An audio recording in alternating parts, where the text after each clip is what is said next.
ಇವತ್ತು ಈ ಪಾರ್ಕಲ್ಲಿ ಈ ಸೂರ್ಯನ ಬೆಳಕಲ್ಲಿ ನಿಮ್ಮ ಮುಂದೆ ಬಂದಿರತಕ್ಕಂಥ ಉದ್ದೇಶ ಏನು ಅಂತಂದ್ರೆ, ನಮಗೆ ನಾನು ಆರ್ಥೋಪೆಡಿಕ್ ಸರ್ಜನ್ ಆಗಿ ನಿಮಗೆ ಒಂದು ಸ್ವಲ್ಪ ಉಪಯುಕ್ತ ಮಾಹಿತಿ ಹಂಚ್ಕೊಳ್ಳೋಣ ಅಂತ ಹೇಳಿ. ಏನಂತಂದ್ರೆ ದಿನನಿತ್ಯ ಬಂದು ಜನ ಸರ್ ಮೂಳೆ ನೋವು, ಕೀಲ್ ನೋವು ಅನ್ನೋವು ಬಹಳ ಜಾಸ್ತಿ ಆಗ್ಬಿಟ್ಟು ಈ ದಿನಗಳಲ್ಲಿ. ನಾವು ನೋಡ್ತಾ ಇದ್ದ ರಿಸರ್ಚ್ ಪ್ರಕಾರ ಈ ಬ್ಲಡ್ ಟೆಸ್ಟ್ ಮಾಡಿದ್ರೆ 80% ಜನಕ್ಕೆ ವೈಟಮಿನ್ ಡಿ ಡಿಫಿಷಿಯನ್ಸಿ ಇದೆ. ಕ್ಯಾಲ್ಸಿಯಂ, ಇಟ್ಗೆ ಕ್ಯಾಲ್ಸಿಯಂ ಅಂದ್ಕೊಂಡ್ರೆ ಈ ವೈಟಮಿನ್ ಡಿ ಹೆಂಗಂತಂದ್ರೆ ಈ ಸಿಮೆಂಟು ಮತ್ತೆ ಮರಳು, ಕಾಂಕ್ರೀಟ್, ಅದು ಅಂದ್ರೆ ಇಟ್ಟಿಗೆ ಇದ್ದು ಮನೆ ಕಟ್ಟಕ್ಕಾಗಲ್ಲ, ಈ ಕಾಂಕ್ರೀಟ್ ಇಲ್ಲ. ಆ ತರ ವೈಟಮಿನ್ ಡಿ ಬಹಳ ಇಂಪಾರ್ಟೆಂಟ್ ಕ್ಯಾಲ್ಸಿಯಂ ಜೊತೆಗೆ. ಮತ್ತೆ ಇನ್ನೊಂದು ಬೇಕಾಗಿರ್ತಕ್ಕಂಥ ಮಿನರಲ್ ಅಂತಂದ್ರೆ ವೈಟಮಿನ್ ಕೆ. ಸೊ ಈ ಮೂರು ಯಾವ ಆಹಾರದಲ್ಲಿ ಚೆನ್ನಾಗಿ ಸಿಗುತ್ತೆ ಅಂತ ಸ್ವಲ್ಪ ಮಾಹಿತಿ ಹಂಚ್ಕೊಳ್ತಾ ಇದ್ದೀನಿ ಸ್ನೇಹಿತರೆ. ಅದು ಬೋನ್ ಹೆಲ್ತ್ಗೋಸ್ಕರ. ನಮಗೆ ಮೈನ್ ಸೋರ್ಸ್ ನಿಮ್ಗೆ ಗೊತ್ತಿದ್ದ ಹಾಗೆ ಏನಾಯ್ತು ಅಂತಂದ್ರೆ, ಈ sun is the main source of vitamin D. ಅಂದ್ರೆ ಸೂರ್ಯನ ಕಿರಣಗಳಿಂದಾನೇ ನಮ್ಗೆ ಸಿಗ್ಬೇಕು ವೈಟಮಿನ್ ಡಿ. ಅಂದ್ರೆ ಯು ವಿ ರೇಸ್ ಅಂತವೆಲ್ಲ, ಅದರಲ್ಲಿ ಬಿ ಅನ್ನೋ ರೇಸ್ ಇರ್ತವೆ.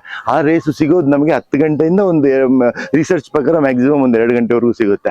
ಅದು ಪರ್ಟಿಕ್ಯುಲರ್ಲಿ ನಮ್ಮಂತ ಬೆಂಗಳೂರು ಅಂತ ಮೆಟ್ರೋಪಾಲಿಟನ್ ಸಿಟಿಯಲ್ಲಂತೂ ಜನ ಬರೇ ಗ್ಲಾಸ್ ಬಿಲ್ಡಿಂಗ್ಗಳಲ್ಲಿ ಒಳಗಡೆ AC ಅಲ್ಲಿ ಕೂತಿರೋದ್ರಿಂದ ಸನ್ ಅನ್ನೋದು ಎಕ್ಸ್ಪೋಜರ್ ಆಗ್ತಾ ಇಲ್ಲ. ಸೊ ವೈಟಮಿನ್ ಡಿ ಕೊರತೆ ಡೆಫಿನೆಟ್ಲಿ ಆಗೇ ಆಗುತ್ತೆ. ಸೊ ಇದನ್ನ ಹೇಗೆ ನಿಗಿಸ್ಕೋಬೇಕು ಅಂತಂದ್ರೆ, ನಾವು ಆದಷ್ಟು ಏನು ಒಂದು 10 ರಿಂದ 2 ಗಂಟೆ ಒಳಗಡೆ ಒಂದು 10 ರಿಂದ 15 ನಿಮಿಷ ಬೆಳಗಿರೋರು, ಮತ್ತೆ ಸ್ವಲ್ಪ ಕರಗಿರೋರು ಇಲ್ಲ ಡಾರ್ಕ್ ಇರೋರು ಒಂದು 30 ನಿಮಿಷ ಅಂತ ಸೈನ್ಸ್ ಹೇಳುತ್ತೆ. ಅಷ್ಟು ಹೊತ್ತು ಬಿಸಿಲಲ್ಲಿ ಎಕ್ಸ್ಪೋಜರ್ ಆಗಬೇಕು. ಮತ್ತೆ ಈ ಬಿಸಿಲಲ್ಲಿ ಎಕ್ಸ್ಪೋಜರ್ ಆಗಿ ಆದಷ್ಟು ಸನ್ಸ್ಕ್ರೀನ್ ಹಚ್ಕೋಬಾರ್ದು ಆದಷ್ಟು, ಯಾಕಂದ್ರೆ ಸನ್ಸ್ಕ್ರೀನ್ ಮತ್ತೆ ಬ್ಲಾಕ್ ಮಾಡುತ್ತೆ.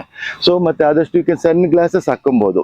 ಸನ್ ಗ್ಲಾಸ್ ಹಾಕೊಳ್ಳೋದ್ರಿಂದ ಏನಾಗುತ್ತೆ ಅಂತಂದ್ರೆ, ನಿಮ್ಮ ಐಸು ಇನ್ನೊಂದು ಹಾರ್ಮ್ಫುಲ್ ರೇಸ್ ಇಂದ ಪ್ರೊಟೆಕ್ಟ್ ಮಾಡುತ್ತೆ. ಬೇಕಾಯ್ತು ಅಂದ್ರೆ ನೀವು ಸನ್ ಗ್ಲಾಸಸ್ ಹಾಕೊಬಹುದು, ಮತ್ತೆ ಹ್ಯಾಟ್ ಹಾಕೊಬಹುದು ಅಷ್ಟೇ.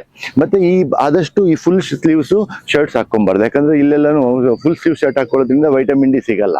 ಮತ್ತೆ ಇನ್ನೊಂದು ಇದೇನಂತಂದ್ರೆ, ಈ ವೈಟಮಿನ್ ಡಿ ಕೆಲವು ಆಹಾರಗಳಲ್ಲೂ ಫೋರ್ಟಿಫೈಡ್ ಆಹಾರದಲ್ಲಿ ಸಿಗುತ್ತೆ. ಅಟ್ಲೀಸ್ಟ್ ಅದನ್ನ ಅದು ಸೇವಿಸಿ. ಕೆಲವ್ರಿಗೆ ಆಗೋದಿಲ್ಲ ಸನ್ ಅಂದಾಗ ಅಟ್ಲೀಸ್ಟ್ ಈ ಫೋರ್ಟಿಫೈಡ್ ಇರ್ತವೆ.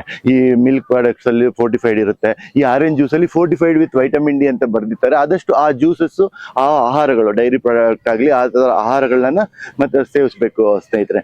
ಮತ್ತೆ ಇನ್ ಕ್ಯಾಲ್ಸಿಯಂ ಅಂತೂ ನಿಮ್ಗೆ ಗೊತ್ತೇ ಇದ್ದಂಗೆ ಮಿಲ್ಕ್ ಪ್ರಾಡಕ್ಟ್ ಮತ್ತೆ ಫೋರ್ಟಿಫೈಡ್ ಮಿಲ್ಕ್ ಮತ್ತೆ ಮಿಲ್ಕ್ ಪ್ರಾಡಕ್ಟ್ಸ್ ಅಲ್ಲಿ ಇರುತ್ತೆ ಅತಿ ಹೆಚ್ಚಾಗಿ.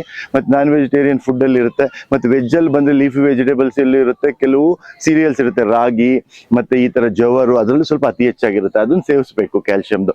ಮತ್ತೆ ಇನ್ನು ವೈಟಮಿನ್ ಕೆ ಬಂತು ಅಂತಂದ್ರೆ, ಇವು ಲೀಫಿ ವೆಜಿಟೇಬಲ್ಸು, ಈ ನಮ್ದು ಇವು ಇರ್ತಾವಲ್ವಾ ಮಶ್ರೂಮ್ಸು, ಈ ಆ ತರ ಮತ್ತೆ ಫೋರ್ಟಿಫೈಡ್ ಫುಡ್ಸ್ ಅಲ್ಲಿ ಇರುತ್ತೆ ವೈಟಮಿನ್ ಕೆ. ಸೊ ಈ ಮೂರೂ ನಮಗೆ ಒಂಥರ ಬಿಲ್ಡಿಂಗ್ ಕಟ್ಟಬೇಕು ಅಂದ್ರೆ ಹೆಂಗೋ ಆ ಥರನೇ ವೈಟಮಿನ್ ಡಿ, ಕ್ಯಾಲ್ಸಿಯಂ ಇಸ್ ಇಟ್ಟಿಗೆ ಆದ್ರೆ ವೈಟಮಿನ್ ಡಿ ಇಸ್ ಜ್ಞಾಪಕಿಟ್ಕೊಳ್ಳಿ ಲೈಕ್ ಮತ್ತೆ ಮರಳು ಮತ್ತೆ ಸಿಮೆಂಟ್, ಕಾಂಕ್ರೀಟ್ ಅಬ್ಸಾರ್ಪ್ಷನ್ ಬೇಕು.